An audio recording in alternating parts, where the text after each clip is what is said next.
you've written so many books over the years, and one of the ones that particularly fascinated me was The Wilder Shores of Marx. I think I've got that title right. Which was where you spent time in the declining communist states. And a lot of parallels are made by cultural critics between, communism and wokeism and that sort of thing. Do you find that, based on your experience of those states, that there are any significant parallels to be made to what was going on there and what's going on now? I think the most significant parallel is the kind of propaganda state in which we seem almost to be living, so that we are enjoined to agree to things that we know are not true. And when we do that, of course, it undermines our probity and it undermines our self-respect. So, for example, people who apply for jobs at universities are asked to adhere to an ideology in which they do not believe, and they are faced with this choice, either accepting that ideology or not getting a job. And that's a very unfortunate choice, because if they choose their probity, then they have no career. But if they choose the other path, then they become careerists and have no locus standi to resist almost anything. So that one is now constantly asked to adhere to things that one knows, or to claim to believe things that one knows to be false. And I came to the conclusion in the communist countries that the purpose of the propaganda was obviously not to express truth or inform, or even to persuade. It was to humiliate, because people who are constantly humiliated are very easy to manipulate and control.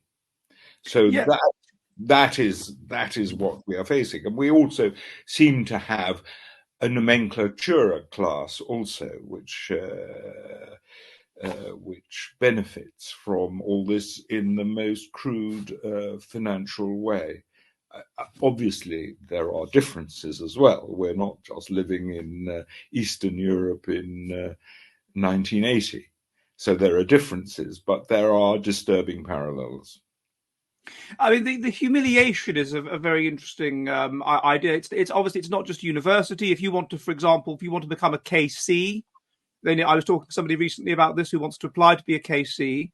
Then you have to, in your application, you have to fill out how have you promoted diversity as part of your as part of your Yes. career as a barrister. It's absolutely everywhere that you have to.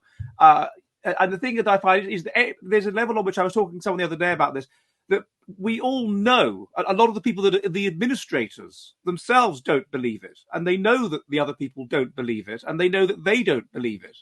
Yes. But they know that almost nobody believes it, other than perhaps that class that you mentioned. Yeah. And yet everybody has to take part in it, like some sort of game that you just take, like a serious game. Well, it's like the end. It is like the end of communism. At the beginning of communism, I suppose there were people who actually did believe in the ideology, but after some years, almost no one believed in it, and they were just again playing a careerist game. But a society of careerists is not a pleasant prospect.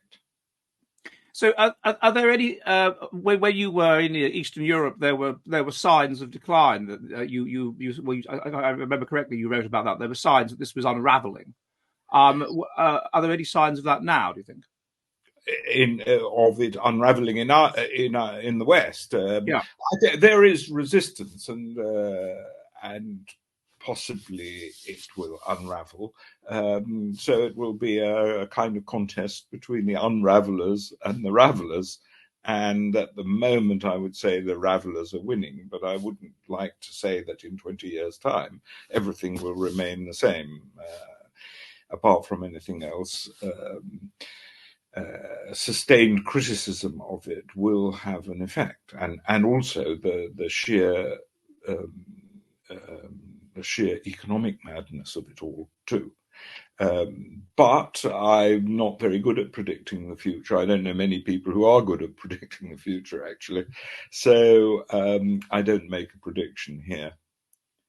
I mean, the economic madness. What do you mean? Things like promoting the wrong people, promoting people not based on merit. Yes, Or... I mean, in fact, in Britain, it seems to be particularly bad. I was recently in Spain very briefly, and I learned something which, I mean, I could have known it before, of course, that the Spanish have managed to build 4,000 kilometers of high-speed trains for a half of what it will cost to build a high-speed train between London and Manchester.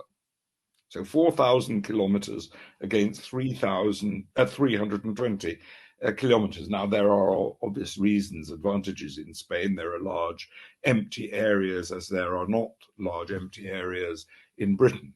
But nevertheless, one can't help feeling that there must be some kind of administrative rot that accounts for a large part of this difference.